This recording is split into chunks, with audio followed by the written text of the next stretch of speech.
Live from the Bardo, it's another episode of the Flaubert Report. All the news you never heard before.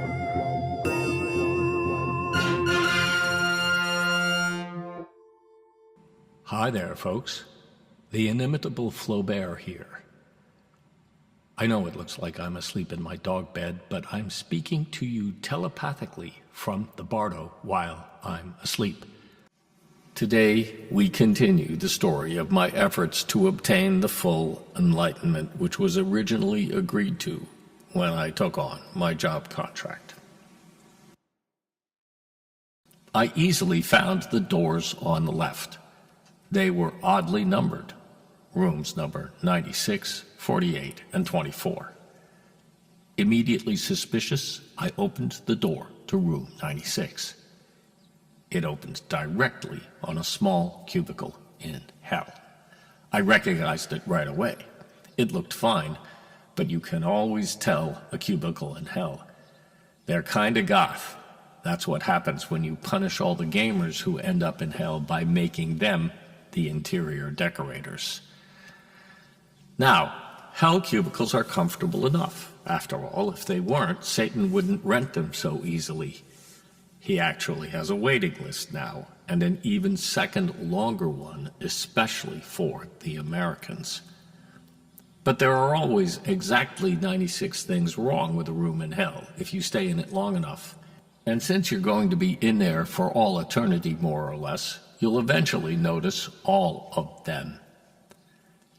You'll notice the ones that bite you on the ankle the way I'm famous for much sooner, of course, but it's the little things that really get to you after a few billion years, like the shade of black they paint the room in.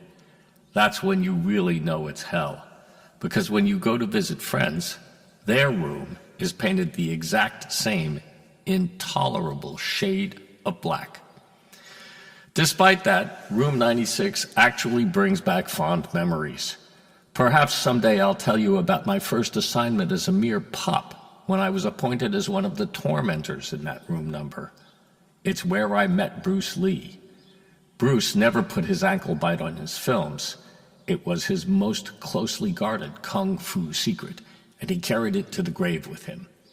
It was from the master there in room 96 that I first learned my now legendary ankle bite. In any event, it was clear up front that room 96 was a no-fly. I already didn't like the shade of black, never had, and that was that. I checked out room 48 next. It was mundane and appealingly serviceable, but there was just something off about it. It reminded me in wonder-bred, moms in aprons bearing pies ways of Earth. And so many things go wrong on Earth, almost by the minute, that I decided I would really prefer to be waiting in a place with a little less uncertainty.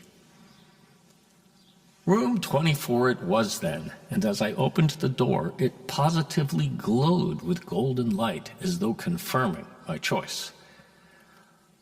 I, Flaubert, having been a secret agent and spy during so many lives, was still suspicious, however. It becomes a habit. After so many, both celestial and earthly beings have thrown you under the bus as often as I've been. I entered the room, yes, but I did so with a sense of disquiet and apprehension. Along with all the other laws, one of the primary laws, I forget which one, is that there's always something wrong. Even in room number 24, you see, and it takes a keen eye to spot the problems there. There could, for example, be bears with flashlights. A